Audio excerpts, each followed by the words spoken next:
Hello everyone, welcome to the Sons of Antiquity podcast.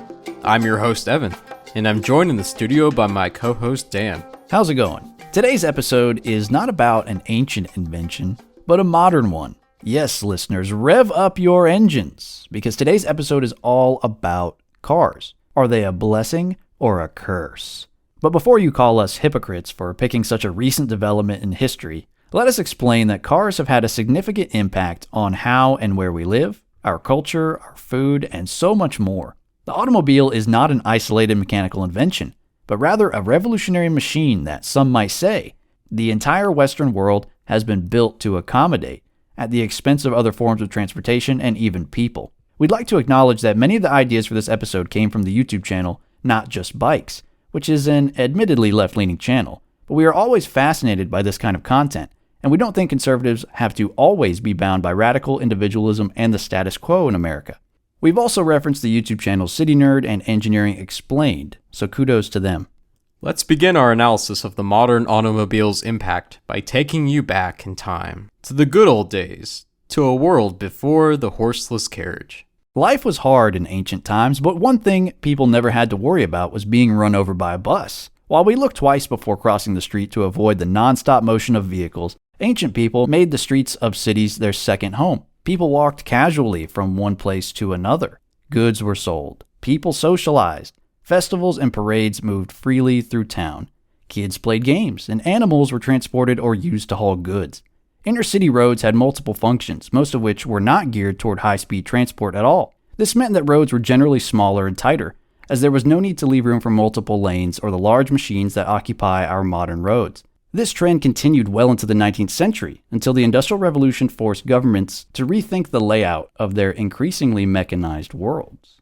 And without all those machines, cities were much quieter. Sure, large gatherings would have been loud, as would the festivals mentioned earlier, and I'm sure the Roman Colosseum got pretty rowdy, but that pales in comparison to the constant 70 decibel minimum of automobile traffic. Add in road construction, passing trucks, blaring horns, and emergency and police sirens. You've got an endless background noise ranging from 80 to 120 decibels, by the way, exceeding what the World Health Organization recommends. Yeah, that could lead to permanent damage. An intermediate step between the horse and buggy and the modern car was, of course, the locomotive. Trains are loud, but pass through quickly, and they are pretty efficient, carrying literally tons of cargo or human passengers in a single trip. Plus, passengers are free to relax or sleep while in transit, rather than navigate for themselves. The problem with trains is that they require a lot of room to move.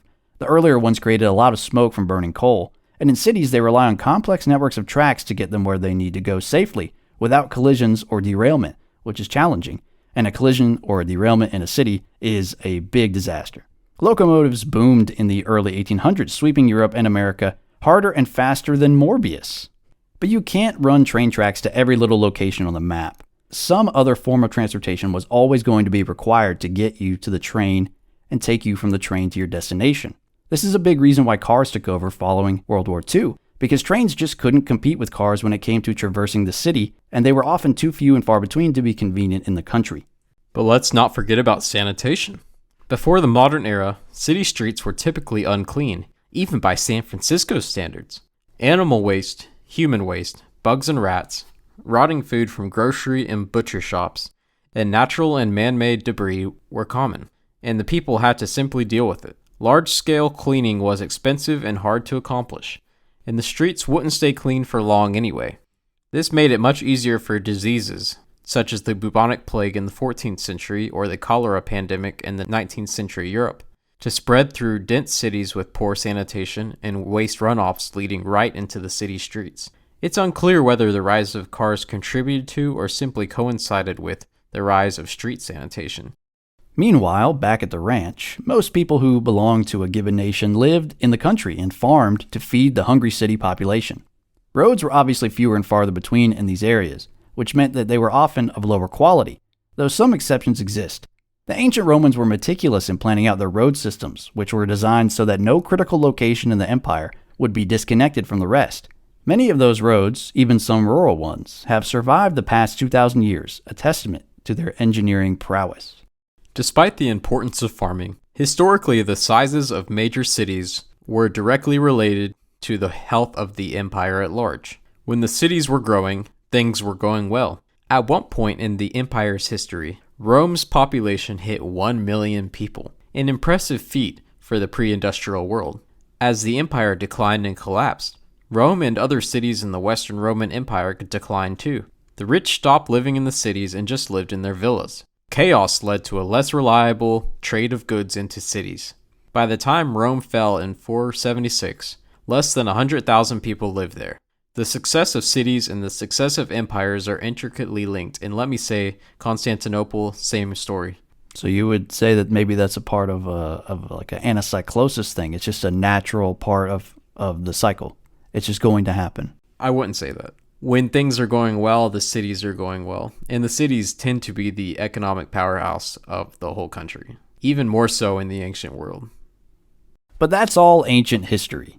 For over a century, the automobile has been a staple of modern civilization, and it's here to stay.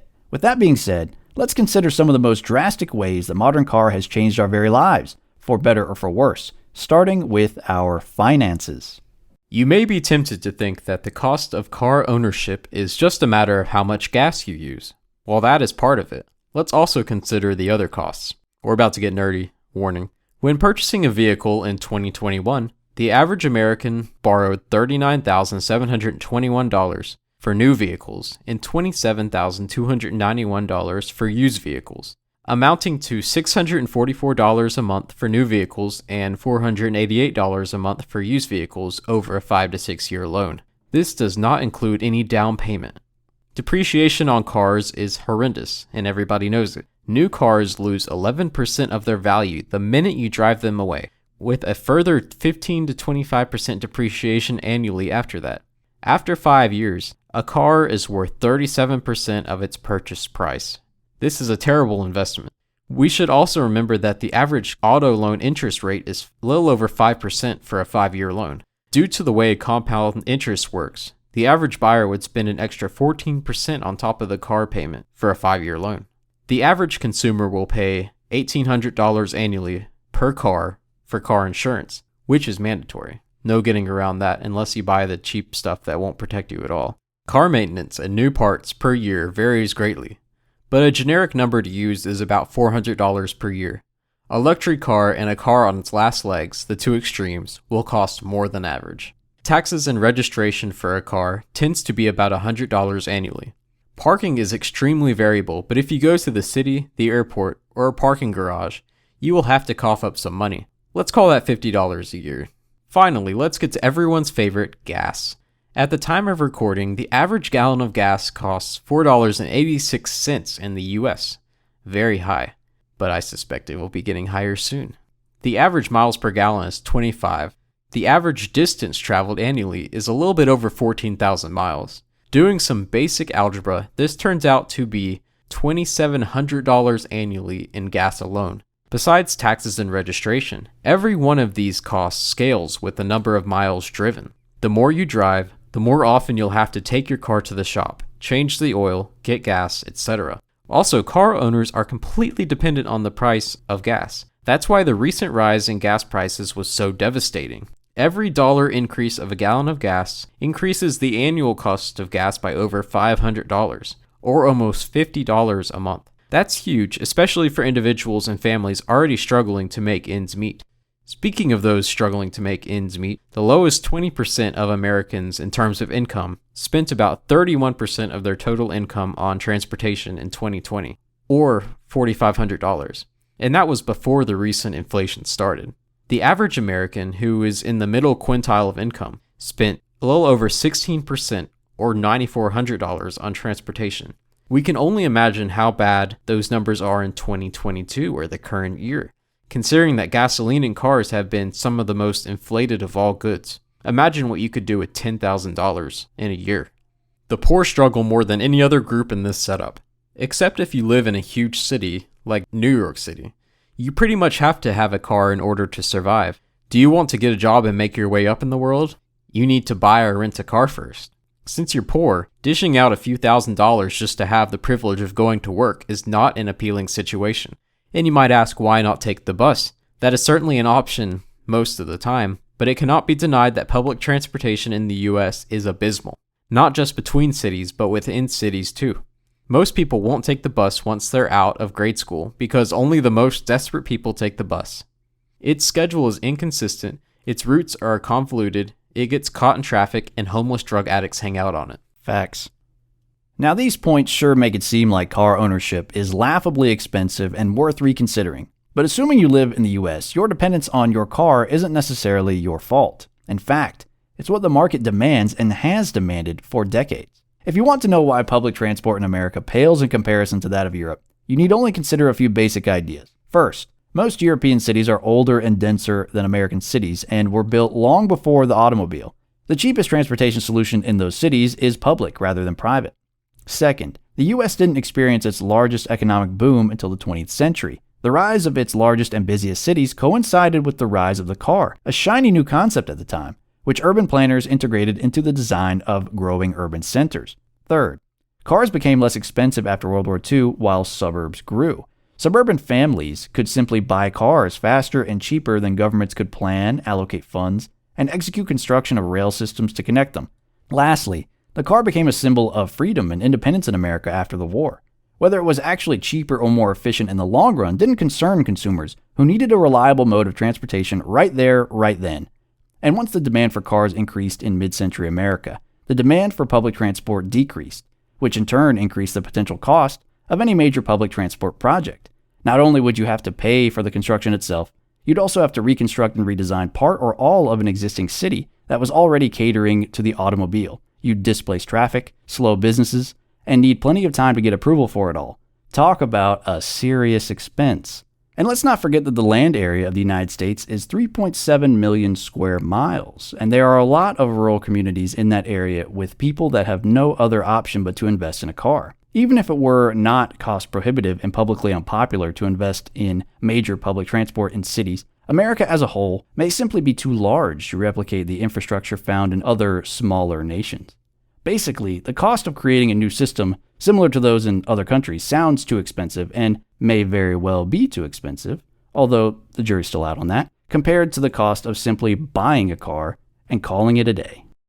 The jury is not out. $10,000 a year per person is ridiculous. And with that amount of tax money, you'd be able to build the best train system in the world to connect everybody. And maybe some buses and maybe some extra bike lanes. I mean, it's possible. It's possible. Let me say this, that most cities in America were founded and thrived before the era of the car. They were not built for the car. That's the thing that people think. They think, oh, the reason America is so spread out and car-centric is because we were built for the car. No, we were built for other forms of transportation and then bulldozed everything to make room for the car. So that was a decision. It's not perhaps. I mean, how would you plan a city before cars came around? Well, yeah, I mean, obviously in the time of like the colonies, yeah, we had New York, we had Boston, and they didn't have cars. Fair enough. But they were not nearly as developed as they are today. And so once the time of the car came around, that is when they took the shape that they have taken today. The cities existed, but the cities were nowhere near as big as they are today. And that expansion happened in the 20th century, right along the time of the car. So the cities weren't built for the car, but the cities as we know them in their form today were built because of the Industrial Revolution, which coincided with the car. I think there's an argument to be made there. Even if you can make the excuse that America's too big to have public transit between cities, what about public transit within cities? You have major cities. I mean, over 200,000 people in many U.S. cities, and we don't have any valid form of public transit. I agree. That is ridiculous. It is a underinvested area of the economy there. All the money goes to car infrastructure, and they don't put anything aside besides token money for public. Yeah, exactly. Just to appease the people who are complaining about it. Because all the Karens. The Karens are part of the problem here. Yes, and we will get to that later, as well as some solutions and some debate on the public's reaction to all of this. And one last point before we move on, that Europe was adopting the car in the same way that the U.S. was whenever the car got big after World War II. With all the Marshall Plan money, they were building those big roads in all these countries, including in the Netherlands. We'll get to that. But they intentionally made plans to stop being so car-centric and get back to rail and biking and all that. It's not like Europe was going to inevitably go the way of the train and the US inevitably toward cars. Everyone was going to the car until certain countries made the decision to stop being that way. Well, and then they did it early enough to where they could actually... It was only like the 70s, 80s, 90s that they were doing it. So it wasn't that long ago. It wasn't a galaxy far, far away. Fair. But we'll get into that more in a minute. The way that the US is designed, it is nearly impossible to walk or bike from where you live to a store or restaurant. If you live in the suburbs, forget about it. Because of zoning laws, it is literally illegal for restaurants and stores to be near residential areas. That is why there are no local shops in your suburban neighborhood. To buy anything requires you to travel by car. You have no other option than to own a car. To do otherwise is to choose immobility. The only exceptions to this are dense urban areas, which are far above average in housing costs. Restaurants and stores exist along arterial roads in ugly strip malls or in huge tracts of land with a massive chain store surrounded by a sea of parking. These major arterial roads are derisively called stroads by Strong Towns. Strong Towns is a non-profit organization that seeks to make towns more financially secure and appealing, and they've actually worked with many towns to help balance their budget. Stroads take the worst aspects of streets and roads to create the monster that every American is familiar with, and I would argue everyone has a natural distaste of. We'll get to that. Roads are high-speed connections between two places. They don't have many entrances and exits. They have wide lanes. There is no pedestrian crossing. They have gentle curves, and they have no businesses or residences on the side of the road. Think of our interstate highways. Streets, on the other hand, are in busier areas. There are plentiful sidewalks, thin lanes, pedestrian crossings, numerous side streets, street parking, and businesses and residences are on the side. Streets are for cities and neighborhoods, where there is a bigger risk of people being hit by cars. Roads prioritize high-speed car travel, and streets prioritize non-motorized transportation. Stroads, on the other hand, have a large number of wide lanes in both directions, giant signs, traffic lights, parking lots, side streets, and a lack of sidewalks. Stroads fail at being both streets and roads. With all the side entrances and stoplights, they fail at moving traffic quickly. With a high number of lanes, lack of safe pedestrian crossings, and lack of walkability, they fail at being good for non-motorized transportation. They are ugly, desolate, unprofitable, and impractical. Stroads exist because we put more priority in car mobility than all other types of transportation. Why do stroads exist in the first place? After World War II, the US government invested a lot in getting housing for the veterans in the GI Bill. To accommodate all these people, they built huge suburbs, similar to what we see today but with smaller houses. But that system was implausible if the suburb was too far from the city and other centers of employment. Enter Dwight D. Eisenhower. With largely bipartisan support, he invested in the interstate highway system. Though at the time, it was justified to allow the military to travel quickly across the country, it became quickly the means that regular people traveled over long distances. Sure, this had a lot of advantages. Road trips have become a lot easier and quicker. However, it allowed people to live more spread out than would have naturally occurred otherwise. That meant that cities and towns across America started to sprawl, or develop a larger area of land across the central point than before. Driving an extra few miles to get a bite to eat was no longer a big deal. This sounds like a win-win, right? Wrong. In the short term, it was great. With new development came new property taxes and new sources of tax revenue, plus new businesses for the local community. However, as time went on, it became apparent that all the new infrastructure, roads, water, electricity, etc., cost a lot more than before. That's because it had to cover a much larger land area than before, reducing the efficiency and increasing the amount of material used. Let me add that cars, trucks, and tractor-trailers have a huge impact on road longevity, whereas a road used only by pedestrians and bikes lasts generations without potholes or damage. This is why suburbs are actually a net loss to towns. They are fine to live in, I guess, more on that later, but they cost more to maintain than they give the city in revenue. Most towns and cities are kept afloat by the concentrated city center in the older parts of town, while the rest act as financial parasites on the collective resources. Most towns and cities only make ends meet by getting in debt or getting money from the state and federal level. Finally, related to this is the phenomenon of parking lots. As they say, pave paradise to put up a parking lot. But think of your local Walmart. They are so ubiquitous that we take them for granted.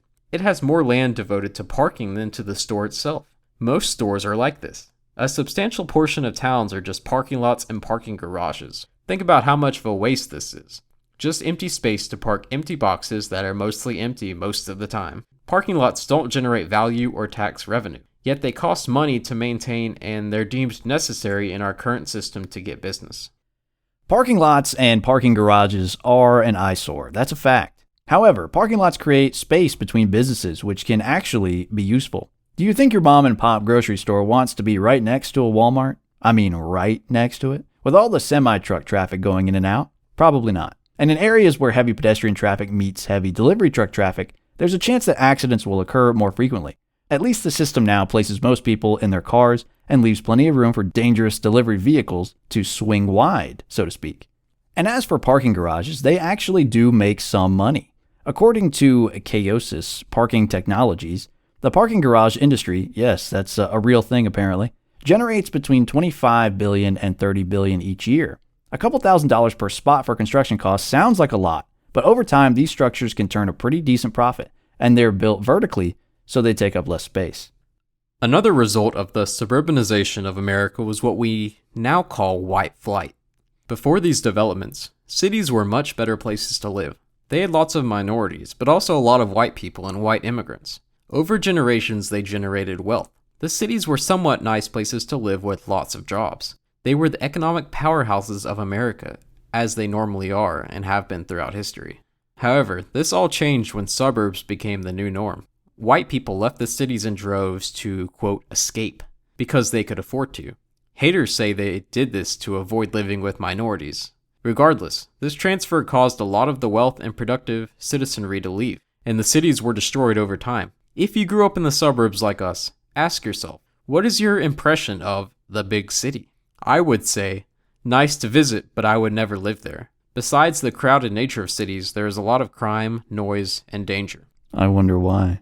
Many suburban apologists agree with me. That's why the Karens say things like, the suburbs are a great place to raise a family. But are they really? I know Dan had a good experience with suburbs growing up because he had friends all around him. But nowadays, with low birth rates and modern development, the average suburbanite kid spends most of his free time inside on electronics.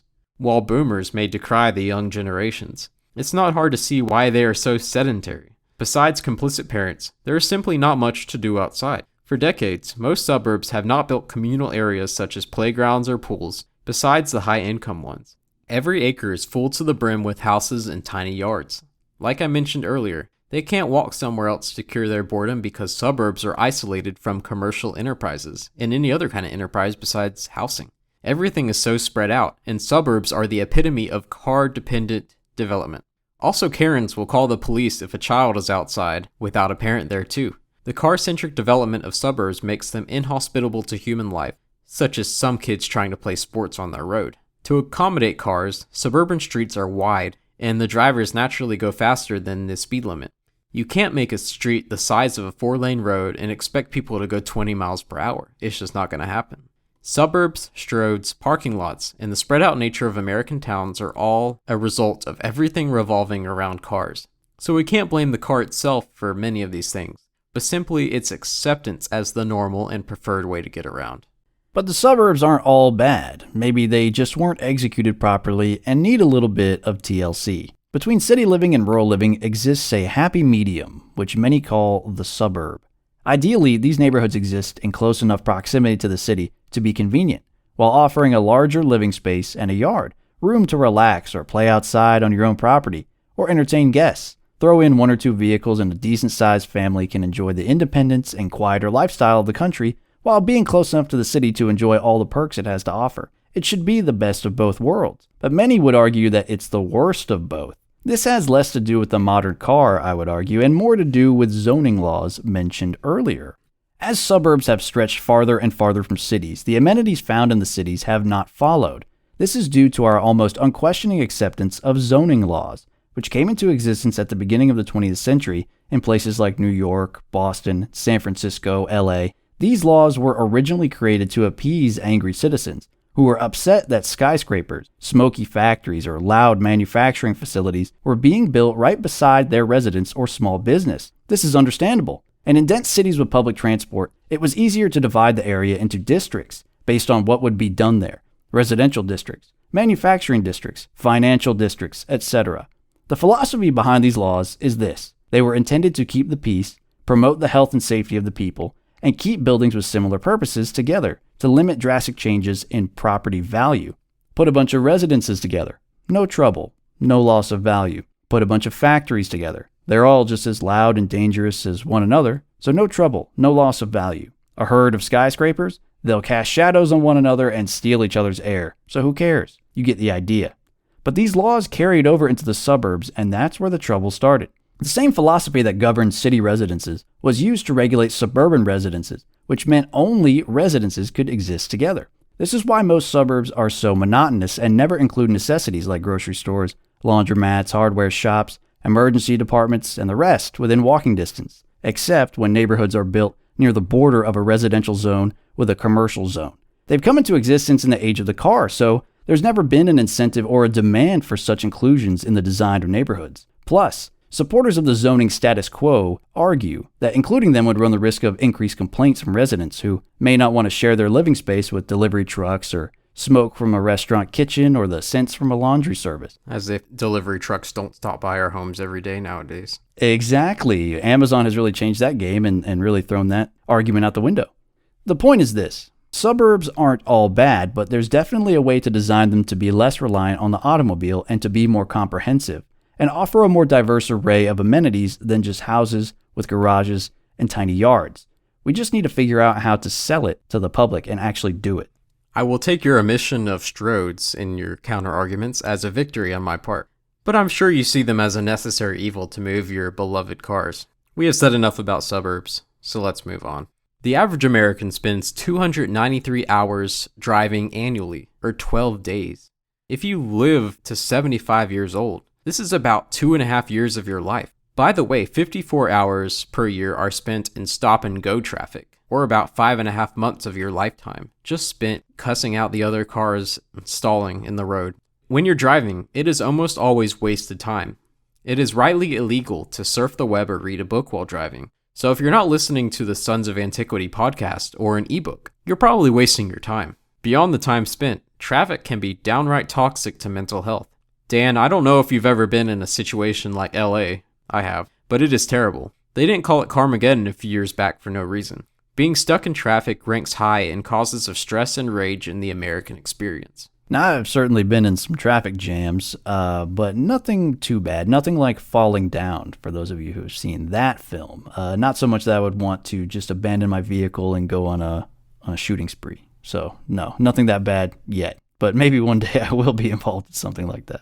Highways may be efficient at moving people if you ignore traffic, but they are some of the most ugly feats of civil engineering known to man.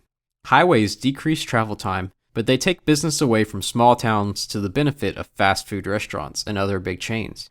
Also, I'm sure Dan will appreciate that the interstate highway system was funded in order to make it easier to move military personnel and equipment across the country. And when there's a rebellion, it will be a lot easier for the feds to put it down with their highways in place. That's the great thing about highways. They run in both directions, Fed boys.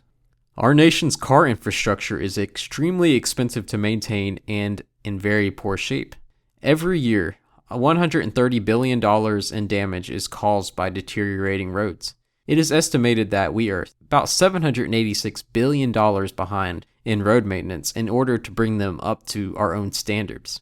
For all that money, we could really build a good train network across the country. It's funny how everyone complains about being stuck in traffic. Everybody. My brother in Christ, you are traffic. Traffic is caused by having too many vehicles on the road or having obstructions to said vehicles. Engineers try to solve this problem by widening highways or building new loops. But the problem will inevitably come back after just a few years, if that. Why? The Downs-Thompson effect, of course.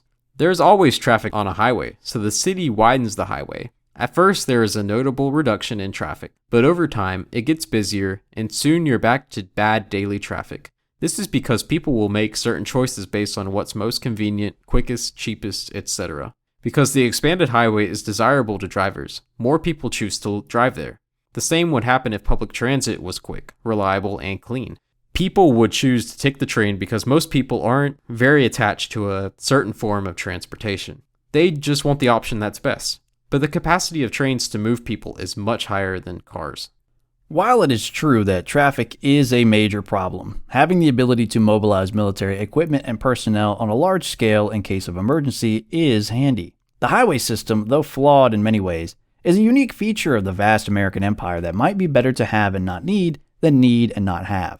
It would definitely be prudent to invest in alternative forms of transportation to compete with the interstate system, to decrease traffic, drive down costs for individuals traveling long distances, so on and so forth. But the highway system should remain, as it offers an important tactical advantage that other countries lack, mostly because they'll rely on us to do any potential fighting for them. We're looking at you, Ukraine.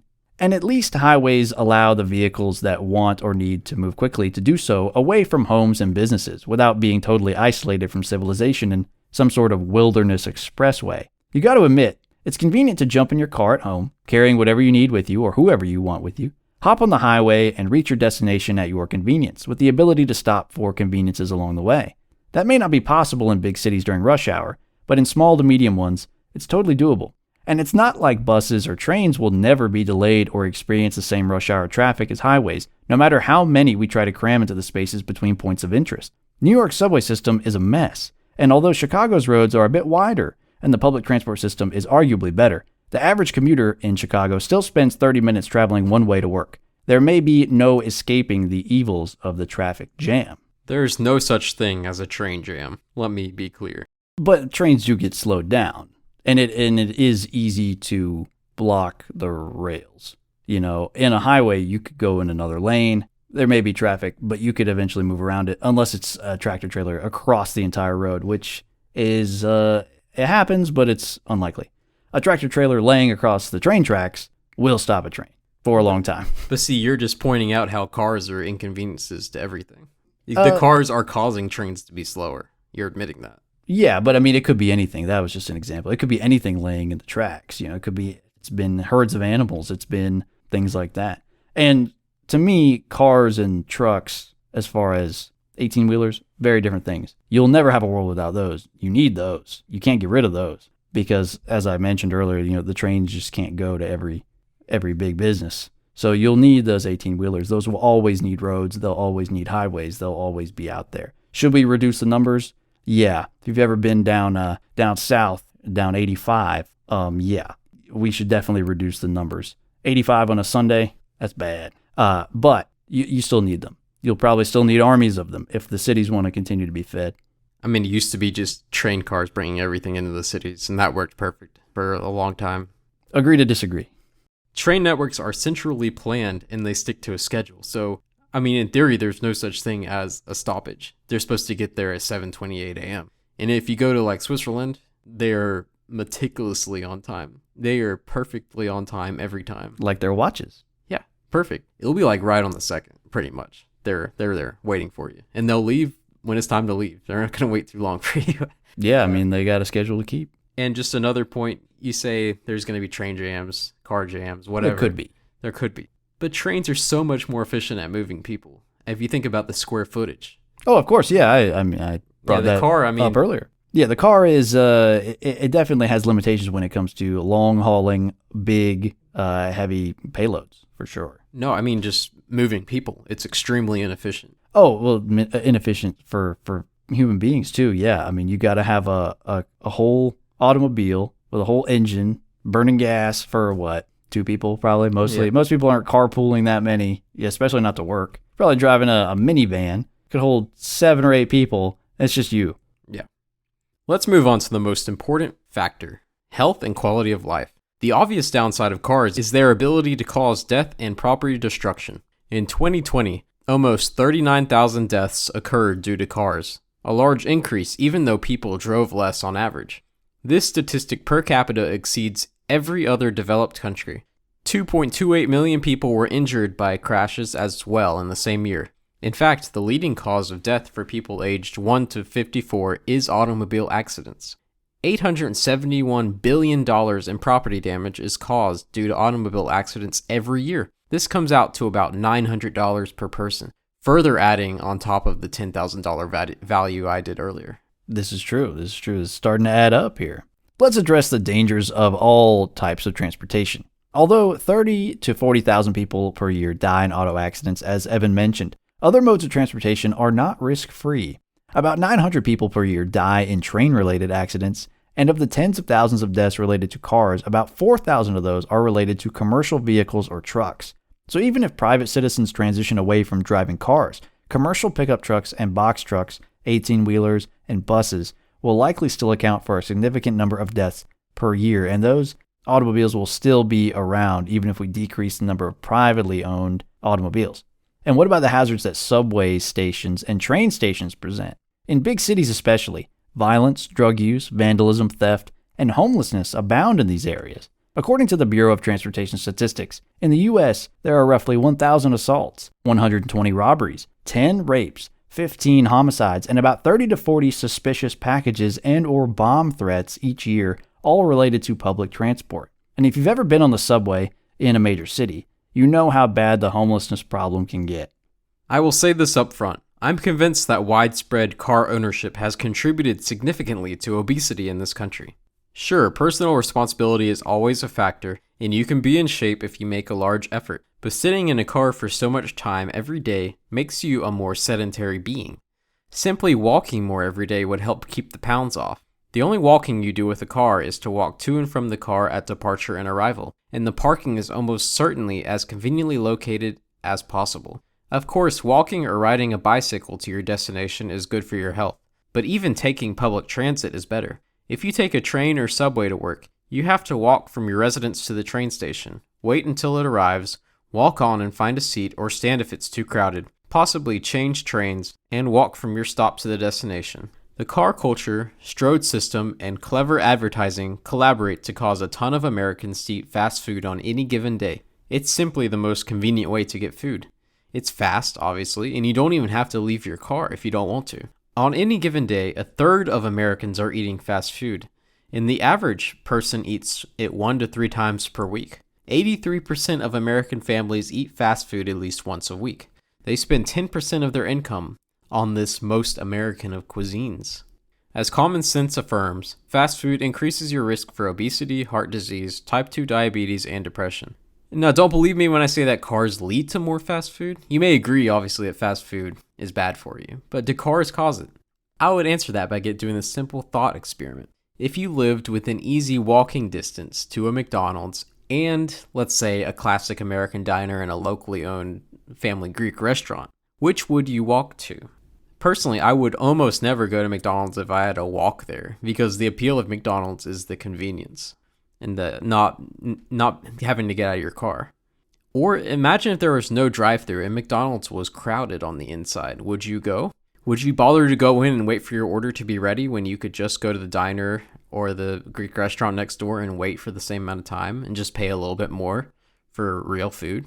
Fast food without a drive-thru and without cars, it simply would not be what it is today. Now, as far as fast food goes, an article by Nation's Restaurant News looked at a number of studies and surveys which indicated that most everybody, regardless of demographic or income level, consumed fast food. They even found that the largest consumers of fast food were centered in the South and in big cities. Kind of two extremes there, how strange. However, there was a slight correlation between people who worked longer hours and those who ate more fast food or ate it more frequently. So cars aren't the only factor in this scenario.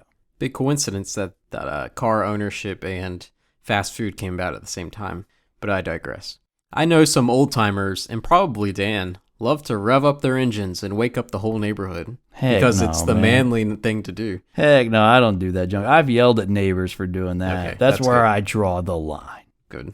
The rest of us get annoyed, and Dan does too, it turns out. And it goes beyond mere annoyance. Constant noise is actually bad for your health. Constant noise has been found to increase cardiovascular disorders, hypertension, stress, hearing loss, tinnitus, sleep disturbances, cognitive decline, social isolation, and more. Cities are not inherently loud. Cars are loud. People, bikes, and trams cannot get that loud. The constant noise in cities is a result of cars, not people. Cars do bring a lot of noise to the city, arguably the majority of it. But even if cities were redesigned to feature no-car zones and biking or pedestrian-friendly spaces, there's still the issue of buses, garbage trucks, emergency vehicles, and construction, none of which will stop when the number of cars decreases. Although, some of these new Shire-like spaces, to borrow Evan's analogy, might be insulated from those noises. The residents on the outskirts will still have to contend with those nuisances. This gets to the root of the issue. Modern cities and towns are built to accommodate the car and nothing else. If you're a mere pedestrian, car-centric areas are hostile. However, people have a natural love for traditional areas where lanes are narrow, walking is easy, and noise is low. People yearn for the Shire, or more realistically, an old European town that has not adapted to the modern era. You know what I'm talking about, probably. Areas where it feels like people are happy, social, physically fit, and able to congregate. This is not simply nostalgia for a bygone era. These places are legitimately pleasant to live in and visit. That is why some cities in Europe, and to a lesser extent in America, have car-free or almost car-free areas. While they inevitably get a lot of pushback at first, the result is always the same. People walk around there, commerce increases, and it's quieter. Even Times Square is now car-free, and I'd say it's the better for it. And let me say, it doesn't mean that you can't have packages come or the disabled can leave. That's a common misconception. But it's a way of limiting most cars going in, and only delivery trucks and exceptions can get in and out. Walkability should be striven for in every city. Even if there are cars, urban planning should make sure that all the essentials are within a walking distance from apartments. This encourages small businesses, moderate exercise, less car use, less noise, and a greater sense of belonging. Cars may be the mortal enemy of walkability. But what if the car isn't the only thing that makes people want to live so far from each other, making driving a necessity? The history of America is essentially the history of, I don't like it here, I'm going over there. Think of the gold rush, the taming of the West, the colonization of the New World itself, the aforementioned white flight, the growing homesteading trend, and, dare I say, the Benedict option itself. Check out episode 25 for more on that topic. It's a banger. We don't just see this with private individuals either. Businesses especially benefit from standing out from the crowd. Couple that natural drive to seek out our own spaces with the free market that has defined the American economy, and it's no wonder why so many points of interest are a little spread out beyond walking or biking distance. And as we mentioned earlier, prior to zoning laws in big cities, companies weren't staying together in the same districts. They were actively trying to plant themselves in unique spaces, much to the dismay of existing businesses and residents. Maybe human nature is partly to blame there. Finally, I won't harp on the environmental impact of cars too much because, for me, it's not the most compelling argument, and I know there are a lot of listeners, and Dan, who don't really care about what the Greens say. But for the sake of those who care, at least some, like me, let's cover it. These consequences are not just global warming. There's a lot of runoff from vehicles every year.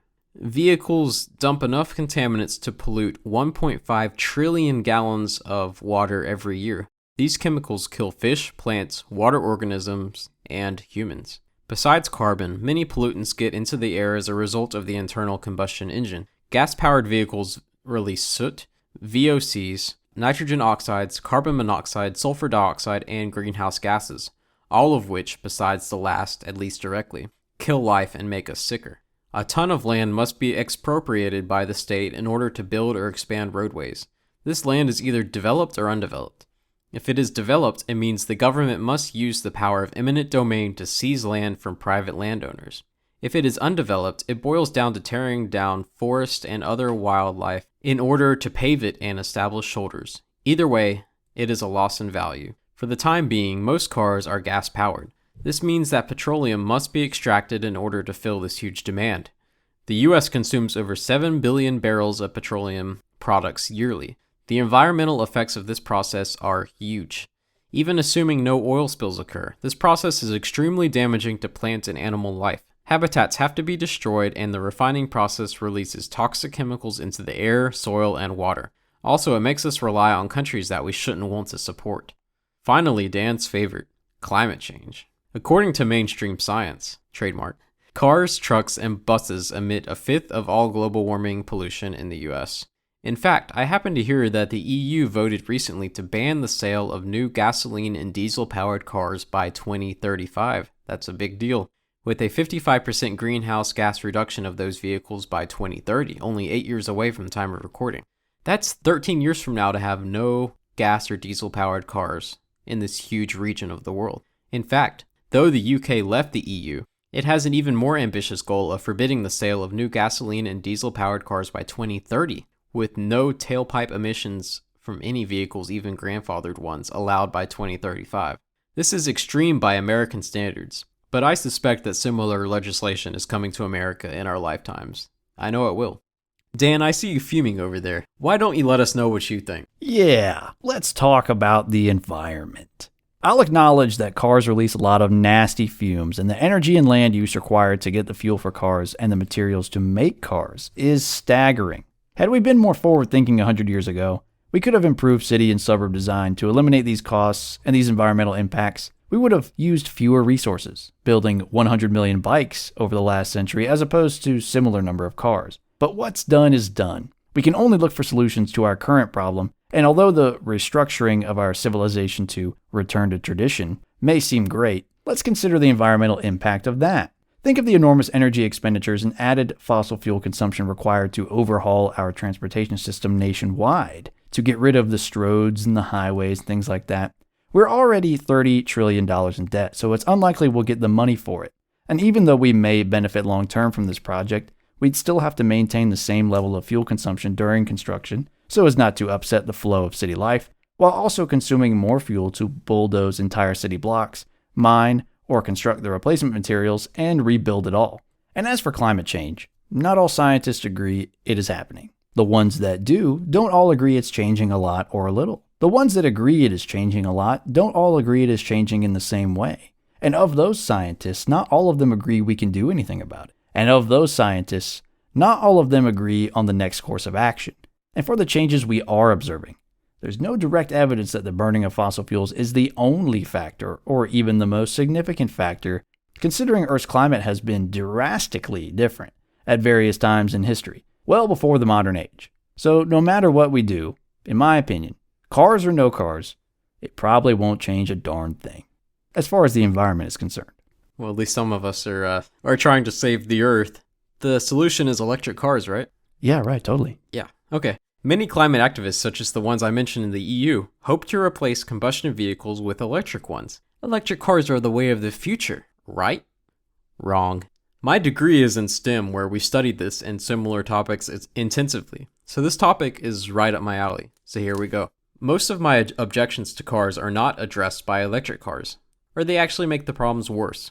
Let's start with affordability. Electric cars, for now at least, cost far more than a regular gas-powered car.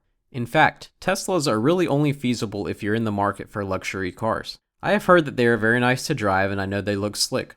Until models come out that most people can afford, I'm thinking $25,000 or less for a new model, the forced conversion to electric cars will devastate the poor and middle class, only helping those who live a life of comfort. I have in mind the rich liberals and double income no kids across the country who don't have the same grasp of economic reality as the rest of us. Yes, electric car owners don't have to pay for gas and maintenance is cheaper, but they do have to pay for electricity, and the capital costs to buy them are out of reach for most people.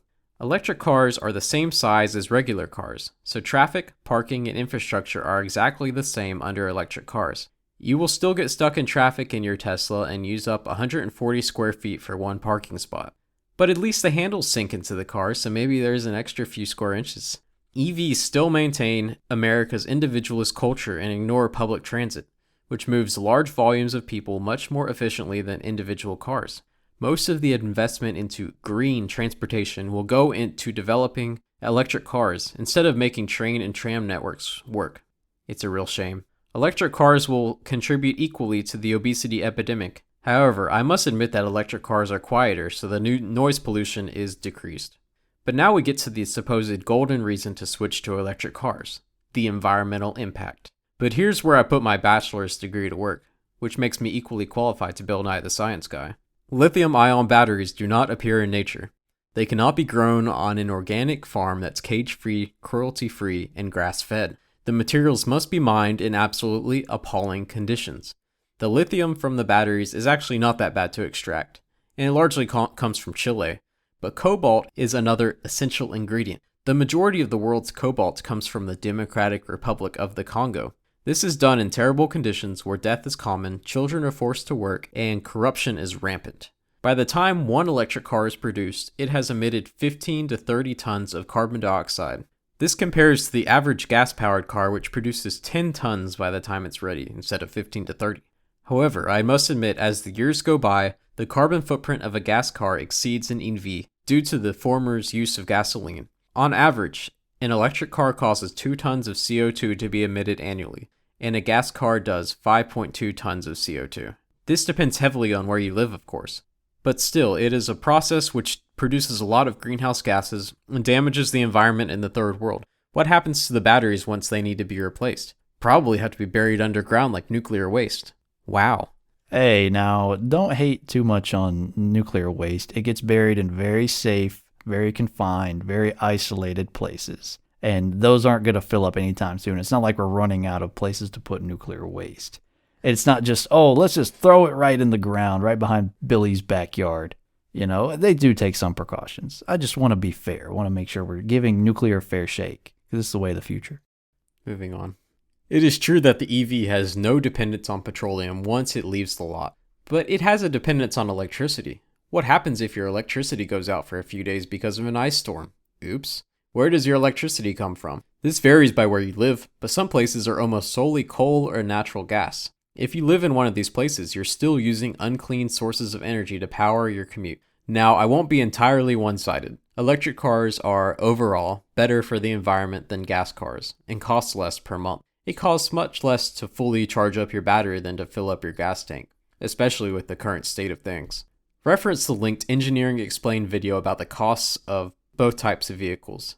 EVs are much quieter and produce no air nor water pollution when driven. Also, they cost less to maintain, since they don't have an internal combustion engine. My beef with electric cars is not the technology, which is cool and will make our transportation better overall for people and the environment, but the self-righteous attitude of their advocates. The inherent attractiveness of the EV is its surface appearance of solving all the problems of the gas car, while all the unsavory and harmful things are out of sight, out of mind.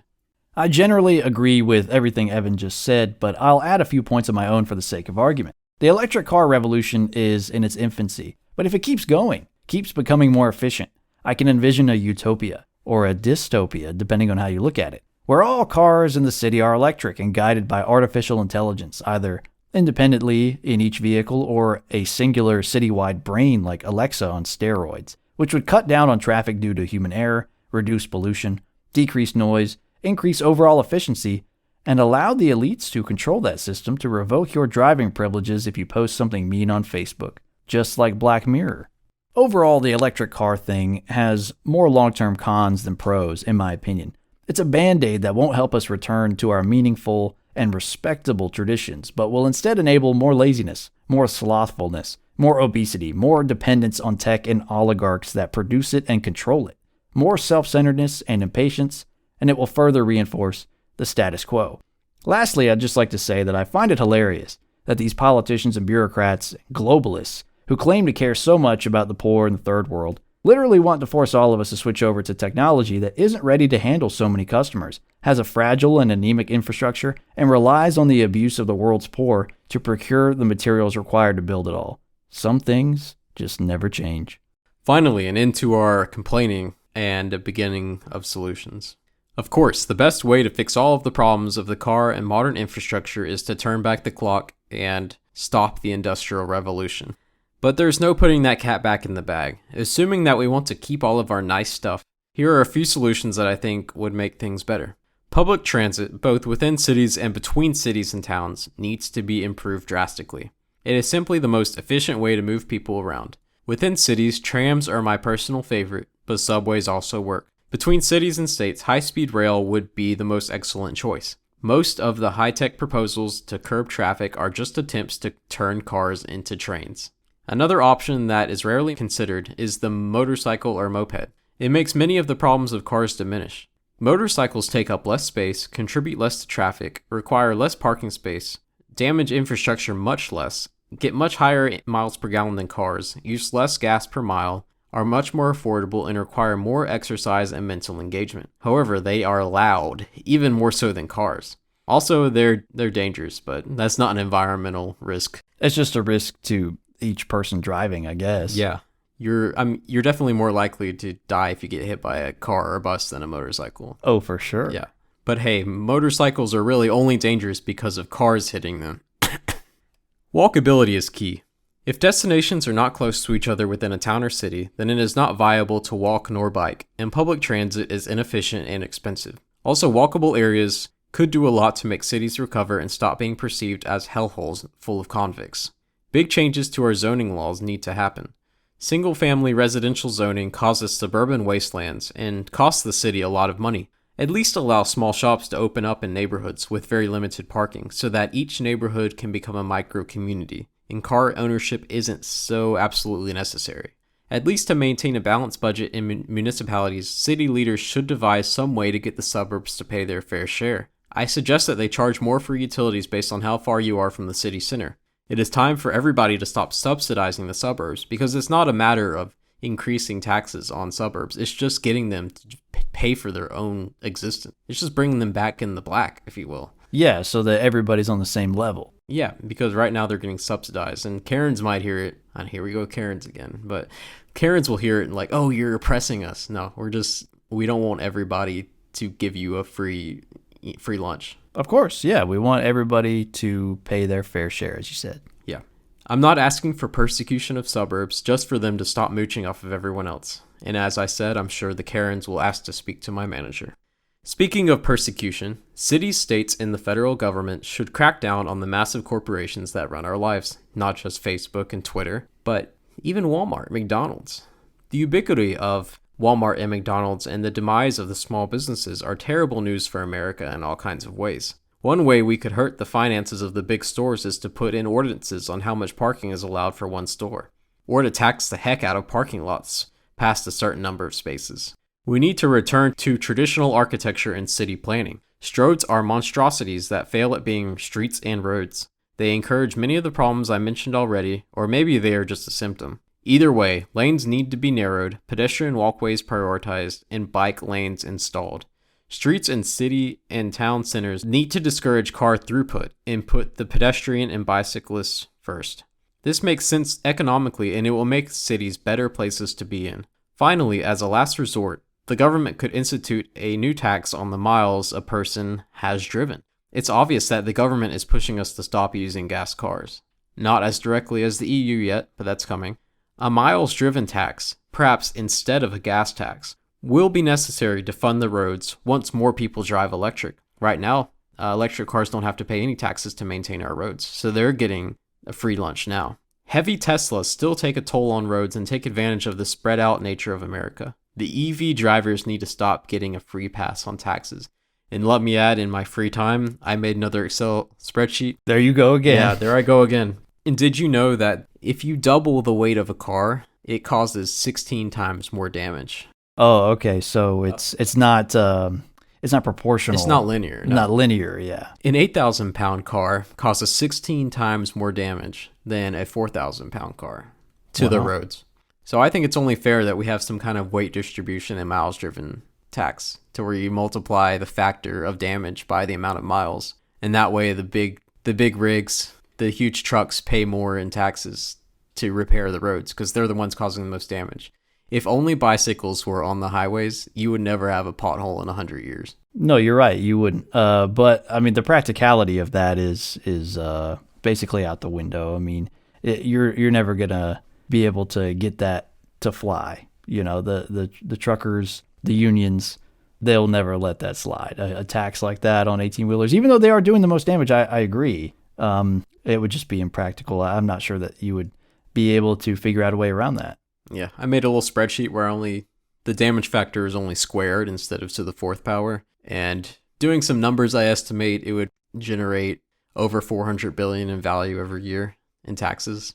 Wow. Which is value to the government and not value, opposite of value to everyone else. But, yeah, exactly. It'll all go to Ukraine or Israel. Yeah, but if it was set aside to pay for the roads, we could actually rebuild the infrastructure and have the people that are causing the damage pay for it. Instead of having everyone pay pretty much equally. Yeah, if we could figure out a way to actually redistribute money that is just spent on the most ridiculous things at the federal level or even at the state level and distribute it to actually taking care of the things it does need to take care of, like the roads and the highways, Yeah, that would be great. But sadly, corruption is rampant, and it's wishful thinking. Watch our episode on taxes. You won't regret it. Yeah, a lot of spreadsheet action on that one, and of really good information though. It was quite a hoss. I'll give you that.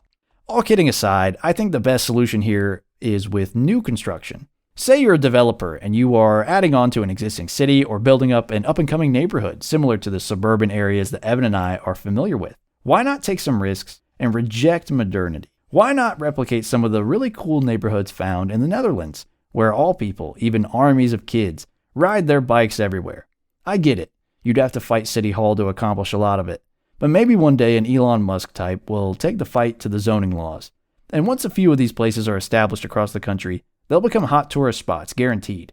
They'll make the news. They'll blow up on social media. And maybe the word will spread and inspire similar innovations in larger and larger markets. We can only hope. Last thing I'll add. The car is the symbol of rugged individualism. It allows people to travel basically anywhere, and it gives people the feeling that they are in control of their own path, their own fate. That's a hard feeling to overcome, especially in America. And for many people, you will possibly never convince them to give that up, because they'll feel stranded without their car. It will be a tough battle, which may take generations to finally win, but if there's one thing I know about America, it's this. We've been known to do the impossible before, and there's no reason we can't do it again. Now it's time for the takeaways. Evan has some issues with cars, and that's putting it mildly. And despite his long rant, Evan drives an SUV and lives in the suburbs. So he's a total hypocrite. And here I thought that was my job. Understandably, he thinks that car ownership is the only economically feasible option for him right now, and I would agree. But he is thinking about selling his SUV and getting a motorcycle. Dan is a patriotic American who loves all that America stands for and doesn't want any gay European ideas coming here. Take your bidet, take your bicycles, GTFO. Actually, low-key, I kind of want a bidet. I think that'd be a real nice addition to my apartment. The Greens are hypocrites that don't really care about the human cost of adhering to their agenda. And if they did, they'd be having a lot more great conversations like the one we just had about real ways to transform the transportation system here in the U.S. The overall costs of car ownership are higher than most people think, and we should keep our options open for what lies ahead. I would argue that it isn't just the environment that suffers, but humans most of all, when the car wins. Finally, lingering questions. Did Dan expect me to have such strong opinions on a seemingly random topic? Of course. There's one thing I know about you, Evan. It's that you're full of surprises, and I've learned to expect the unexpected. And you are, I think, as opinionated as me on many things, although sometimes it doesn't always show.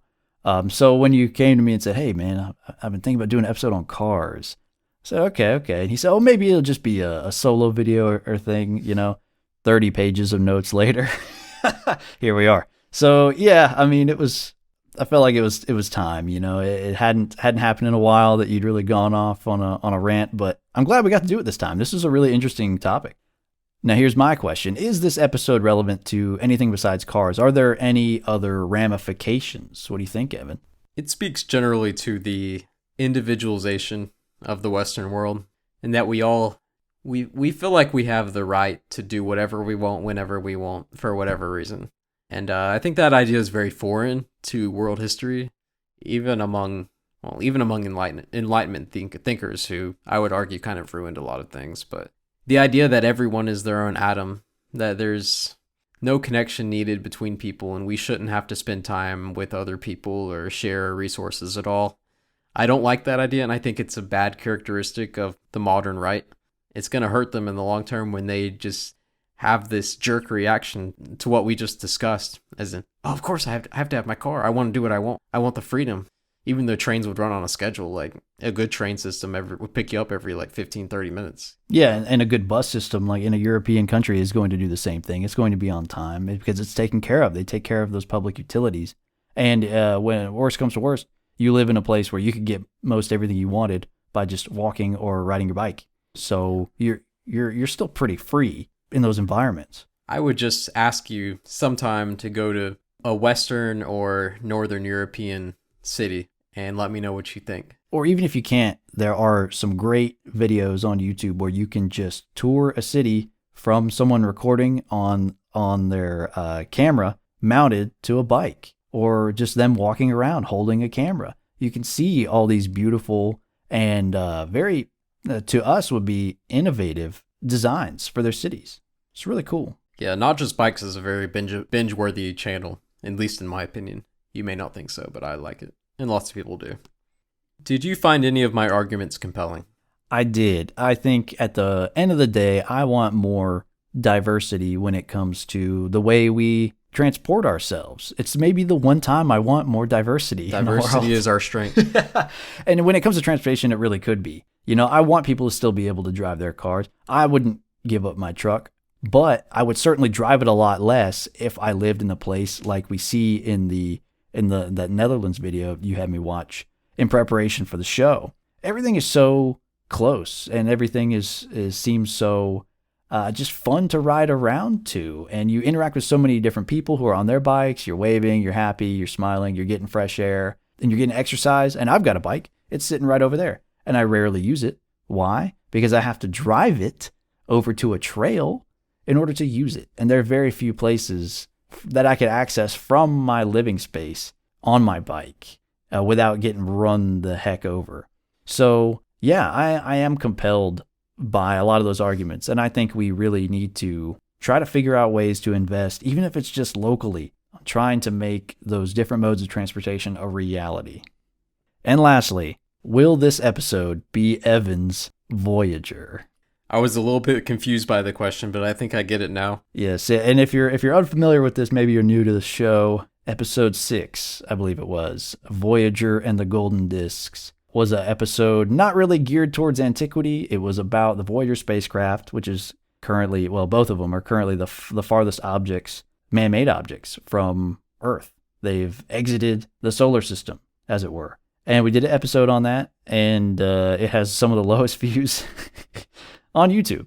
So I thought, I hope this doesn't turn out to be Evan's version of Voyager, because the similarities may be striking. So we'll see. Only time will tell, right? I have some hope in our YouTube and BitChute viewers. I know you guys can bump this up to at least over 6 views. If you can do that, double digits would be great. Double digits would be great. Triple digits would be unbelievable. You would completely morb us into the next century. I would love it. Is there anything else you would like to add, Evan? I've said plenty. That's all for today's show. Make sure to like, subscribe, and leave your comments. We will respond if you're not a schizo. Join us again next time for even more Ancient Wisdom.